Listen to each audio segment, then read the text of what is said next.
dia, boa semana a todos, bem-vindos ao episódio número 2 do nosso canal Papo sobre Mercados Americanos. Meu nome é Daniel Martins, eu sou fundador da D.M. Martins Research, que é uma empresa de pesquisa sobre o mercado de ações e estratégia de investimento, e também da D.M. Martins Capital, que é uma empresa que administra hedge fund aqui no estado da Califórnia, nos Estados Unidos. Então hoje eu quero mudar um pouquinho a cadência do nosso canal e publicar esse vídeo no meio da semana, para tratar de dois assuntos. O primeiro deles é o fechamento do mês de agosto, que foi um dos meses mais fortes para o mercado de ações aqui nos Estados Unidos.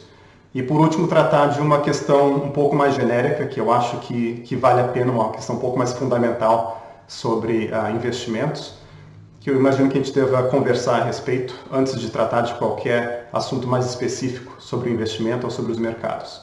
Então vamos lá? Parte 1.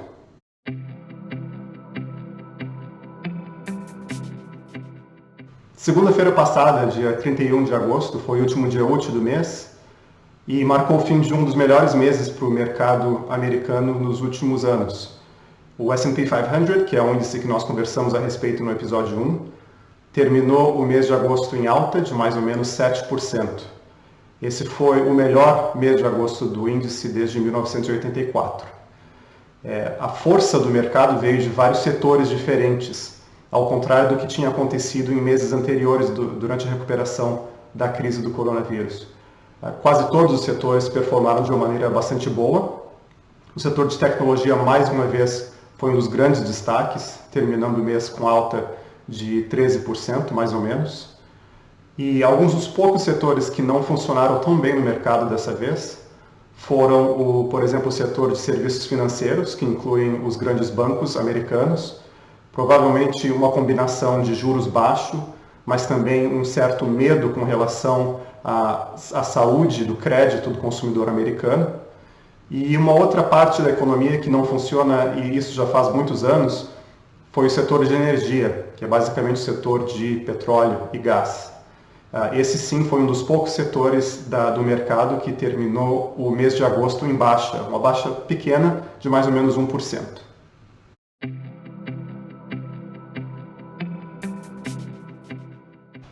Nessa última parte da nossa conversa, eu queria apresentar para vocês um diagrama que eu montei, que não é tirado de nenhum livro didático, ele é simplesmente um reflexo da minha percepção de quem são os investidores aqui nos Estados Unidos e quais são os fatores que motivam esses investidores a participarem do mercado. Nesse primeiro plano, a gente tem uma divisão bem conhecida entre investidor passivo e ativo. O investidor passivo é aquele que tem como motivador a exposição ao mercado. Então, ele ou ela tem um interesse em produzir um retorno que seja condizente ou compatível com o retorno de um índice como, por exemplo, o S&P 500. Do outro lado, o investidor ativo, esse sim, tem um interesse maior em participar do mercado, normalmente através de transações mais numerosas de compra e venda.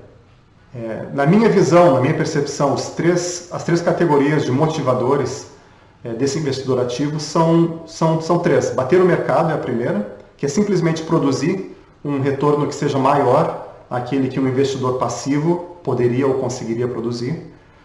O segundo fator é o que eu chamo de fator cassino, que ele é simplesmente aquela parte mais de entretenimento do jogo, é aquele gosto pela aposta e pela vontade de ganhar, de acertar na aposta, que é um fator bastante importante no mercado também. E o terceiro é o desafio intelectual. Esses são pessoas que têm um interesse no debate sobre a economia, sobre dinâmicas de mercado, e essa curiosidade leva esse investidor a ter um papel mais ativo dentro do mercado. Na minha opinião, antes de um investidor de fato comprar a primeira ação ou a primeira cota num fundo de investimento, eu acho importante que esse investidor entenda que tipo de investidor ele ou ela é, passivo ou ativo, e se for ativo, quais são os motivadores desse investidor.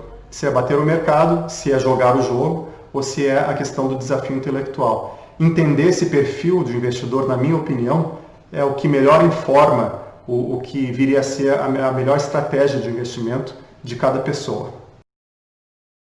Um último tópico que eu gostaria de tratar antes da gente terminar esse episódio, e que tem a ver com essa dinâmica do investidor passivo e ativo, é que historicamente e até de uma maneira talvez contraditória, o investidor passivo tende a produzir retornos melhores do que o investidor ativo.